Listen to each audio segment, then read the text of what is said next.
নবদ্বীপ গৌরাঙ্গ সেতু পরিদর্শনে নদিয়ার জেলা শাসক এস অরুণ প্রসাদ এবং PWD road principal secretary Antara Acharya খতিয়ে দেখলেন সেতুর ফাটল পরিস্থিতি। নদিয়ার নবদ্বীপে ফাটল ধরা পড়েছে গৌরাঙ্গ সেতুতে। সেই সেতু পরিদর্শনে জেলা শাসক এস অরুণ প্রসাদ এবং PWD road principal secretary Antara Acharya. প্রসঙ্গত, গতকাল নবদ্বীপের গৌরাঙ্গ সেতুতে এক্সটেনশন প্লেট বসে যাওয়ায় ফাটল দেখা দেয়। এরপরেই যান চলাচলে বিঘ্ন ঘটে। পরবর্তীতে রাজ্যের মন্ত্রী উজ্জ্বল বিশ্বাস ঘটনাস্থলে গিয়ে ইঞ্জিনিয়ারদের সঙ্গে কথা বলেন এবং দ্রুত সমস্যা সমাধানের জন্য প্রয়োজনীয় পদক্ষেপ নিতে উদ্যোগ গ্রহণ করতে বলেন।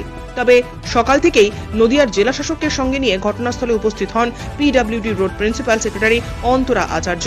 এদিন তিনি এবং জেলা শাসক ঘটনাস্থলে এসে ব্রিজ পরিদর্শন করেন এবং ভবিষ্যৎ পরিকল্পনার কথা জানান।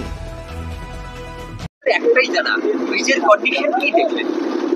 ব্রিজে কিছুটা আমাদের কিছু প্রবলেম দেখা দিয়েছে, তার জন্যই আমাদের এক্সপার্ট টিম কলকাতা থেকে সব সিনিয়র অফিসার্স প্লাস আমরা এক্সটার্নাল এক্সপার্টসকেও নিয়ে এসেছি। আমরা আজকে থারো ইন্সপেকশন করছি and we will ensure that the bridge is in the best of the condition.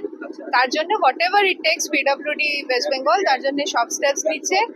আপনারা একটু আমাদের কাজে সহযোগিতা করুন। Will ensure that the minimum possible time এটাকে প্রপার কন্ডিশনে ফিরিয়ে নেওয়া, বিকজ ব্রিজের বয়সটাও হয়েছে, এটা 1982 ইনঅগারেটেড ব্রিজ। তো কিছু মাইনর ডিফেকশন, কিছু ইস্যুস আছে, সেটা we are working out. Our team is here, all our senior officers are here, experts are here. আমরা দেখে যা বেস্ট সলিউশন হবে সেটাই করা হবে। দেখুন, এটা পুরনো ব্রিজের কিছু বেয়ারিং পার্টস গুলোতে ক্ষয়ক্ষতি হয়েছে, তো সেটাকে ফ্যাব্রিকেট করে তৈরি করাতে যতটা ওটা ডিজাইনিং, এটা তো একটু জটিল কমপ্লিকেটেড ডিজাইনিং হবে। এটা তো রেডিমেড কিছু স্ট্রাকচার না যে আমরা মার্কেট থেকে কিনে প্রকিউর করে লাগাবো। এটা নিয়ে মেজারমেন্টস করে এটাকে ফ্যাব্রিকেট করে ইঞ্জিনিয়ারিং পয়েন্ট অফ ভিউ থেকে অ্যাপ্রোপ্রিয়েট ডিজাইন করে তৈরি করতে হবে। তার জন্য আমাকে একটা সময়, তার জন্য ম্যাটেরিয়ালও বিশেষ ধরনের ম্যাটেরিয়াল দিয়ে তৈরি হয়। এটা তো আমরা মানে out of the shelf products দিয়ে করতে পারবো না, that will take some time. তো তার জন্য আমাকে অতটা ধৈর্য ধরে অতটা সময় বেয়ার মিনিমাম দিতে হবে। কিন্তু আই ক্যান অ্যাসিওর ইউ এটাকে টপ প্রায়োরিটি দিয়ে দেখা হবে এবং এটাতে কোনো রকমের যাতে সেফটি পয়েন্ট অফ ভিউ থেকে আনসেফ না হয়।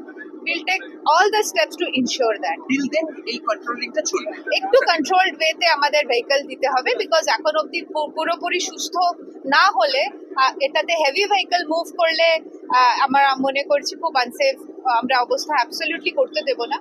তো তার জন্য যাতে বেয়ার মিনিমাম পাবলিক ইনকনভিনিয়েন্স হয় সেটাই করা হবে। পুজোর মধ্যে কি এটা ক্লিয়ার হবে বলে?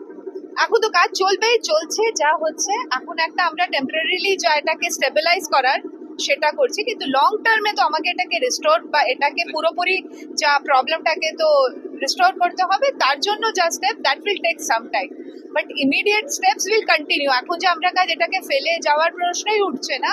এটাকে টেম্পোরারি রিস্টোরেশন ইতিমধ্যেই আমরা লং টার্ম প্ল্যান করে ডিজাইন করে যা লং টার্ম রিস্টোরেশন তার স্টেপসগুলো নিয়ে নেব।